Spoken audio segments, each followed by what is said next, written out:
देखिए, केतु की महादशा undoubtedly one of the toughest महादशाज है ना। इस वीडियो में मैं अपना एक पर्सनल एक्सपीरियंस बताऊंगा केतु की महादशा का, which had a lot of impact in my life. Though 7 years were one of the most important years of my life. उन ईयर्स में ना I was able to crack IIT JEE। मैंने IIT JEE का exam दिया था। उसके बाद I also got a very good job and I got into one of the top colleges.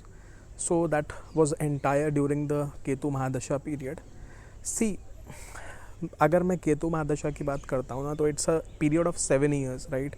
It starts with Ketu and it goes till Ketu and शुक्र आते हैं। उसके बाद केतु में सूर्य आते हैं और उस तरह से दशा चलती है, राइट। सो लास्ट में केतु में बुध आता है, कहीं ना कहीं बृहस्पति के बाद में बुध की स्थिति आती है और उससे पहले शनि आते हैं।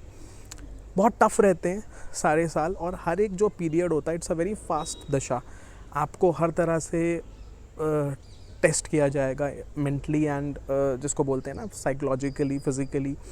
You will be tested on lot of different parameters. मैं अगर इस दशा की बात करूँ तो मैं ना इसको एक पार्ट्स में समझाऊंगा, डिफरेंट पार्ट्स में, how I got the different results.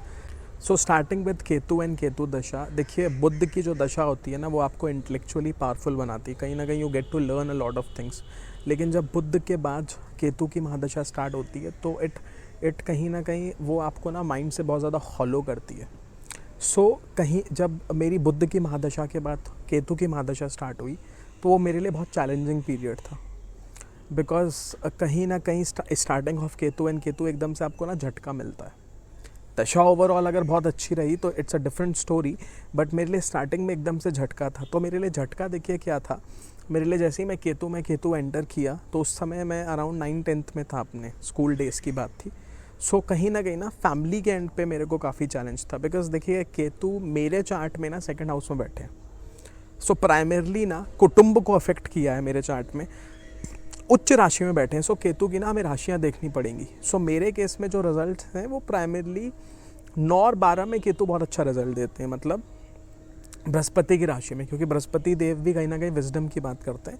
Ketu के साथ में बृहस्पति देव सेगिटेरियस में और मीन राशि में, overall it gives a very good result. But कहीं ना कहीं एक जब आप बुध से केतु में ट्रांजिशन करते हैं तो पहला step is a very tough step. उसके बाद मेरा स्टार्ट हुआ केतु में Shukra. So that was the point of time जहाँ पे मैं कहीं ना पढ़ाई में I was doing very good. So ये वो टाइम था जब मैंने ना 10th टॉप किया, जब केतु में शुक्र का इट स्टार्टेड। तो this was the time in my life जब मैंने ना 10th में टॉप किया था बिकॉज ऑफ द दशा पीरियड। और यहाँ पे जो मेरा कहीं ना कहीं अंडरस्टैंडिंग था, that was being spiritually inclined. That is one of the most important things. I was very spiritually inclined. मतलब मैं जो विजडम है आपका, जब केतु की महादशा लगती है तो सबसे बड़ा जो लर्निंग है मेरे लिए, क्यों मेरा केतु में शुक्र बहुत अच्छा गया, बिकॉज एक तो मैंने ज्ञान को पकड़ के रखा और दूसरा स्पिरिचुअलिटी को। कहीं ना कहीं that help me a lot. After Ketu and शुक्र दशा, it the period of Ketu and Shani दशा स्टार्ट्स। आपने जो ना सक्सेस ली है शुक्र में, तो सूर्य आपको टेस्ट करते हैं whether you are eligible for that और नॉट। सो ये पीरियड अगर आपके कुंडली में सूर्य सही है तो ये period overall it goes well. उसके बाद जो पीरियड आता है it is the period of Chandrama, right. So it's a period of moon का आता है। शुक्र और केतु मून से ना आपको कहीं ना अगेन काफ़ी डिस्ट्रेस कॉज करेंगे। ओवरऑल ये पीरियड भी बहुत डिस्टर्बिंग रहेगा। मेरे को जो बहुत अच्छे रिजल्ट्स मिले वो इन दोनों पीरियड्स में नहीं मिले। दोनों periods it was very challenging period for me. इस दशा में ना केतु में जब राहु आते हैं, मतलब केतु की महादशा में राहु आते हैं, one of the most challenging periods होगा ये आपके लिए। आई वॉज लिटरली, मतलब मुझे समझ नहीं आया क्या हुआ। लाइक राहु आपको ना पकड़ लेते हैं, ये बहुत टफ जाने वाला है। ये टाइम ना मेंटली और आपको इमोशनली बहुत डिस्ट्रेस करेगा। माइंड कहीं ना कुछ पता नहीं चलेगा कि क्या हुआ, है ना। तो ये टाइम आपको बहुत इंपॉर्टेंटली ऑब्जर्व करना है और समझना है, और इसमें स्पिरिचुअली इंक्लाइंड पूरी तरह से रहना है। मैं इसलिए बच गया इस टाइम में। मैं I will tell you very seriously, I was very spiritual, very spiritual. इसमें एक पीरियड आएगा which will be a very decisive period, जो कि आएगा केतु में राहु में शुक्र का। That will be a period when you will gain lot of success. ये एक अच्छा चांस बनता है, इसमें यहाँ पे आकस्मिक सक्सेस मिल सकता है। तो मेरे को I was able to get a very good result in 12th efforts थे, बट कहीं ना कहीं उस लेवल पे मेरे लिए प्रॉब्लमेटिक नहीं था। ये 1-2 महीने उस दशा के बीच में रहते हैं, इट वेंट ऑफ वेल। उसके बाद केतु में बृहस्पति का टाइम आता है, ये बहुत ही अच्छा टाइम था। सो ये वो टाइम था जब मैंने IIT-JEE क्रैक किया था, when I got a very good all India rank. तो ये पीरियड आपका बहुत अच्छा जाएगा।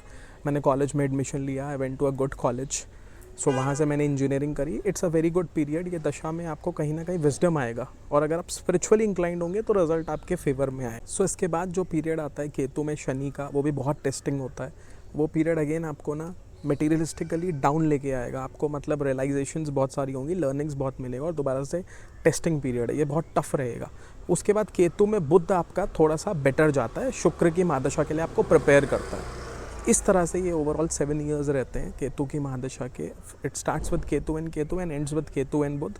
केतु एंड बुध आपको एक नए शुक्र की दशा के लिए प्रिपेयर करता है। ओवरऑल इसमें 2 ही मैं चीज़ें बोलूँगा। अगर आप स्पिरिचुअली इंक्लाइंड है इस पूरी दशा के पीरियड में, और साथ में कहीं ना कहीं नॉलेज की तरफ जा रहे हैं, तो केतु देव आपको पनिश नहीं करेंगे। अगर वो बृहस्पति की राशि में स्पेशली सूर्य और मंगल के साथ भी अच्छा परफॉर्मेंस केतु देव यहाँ पे दिखाते हैं।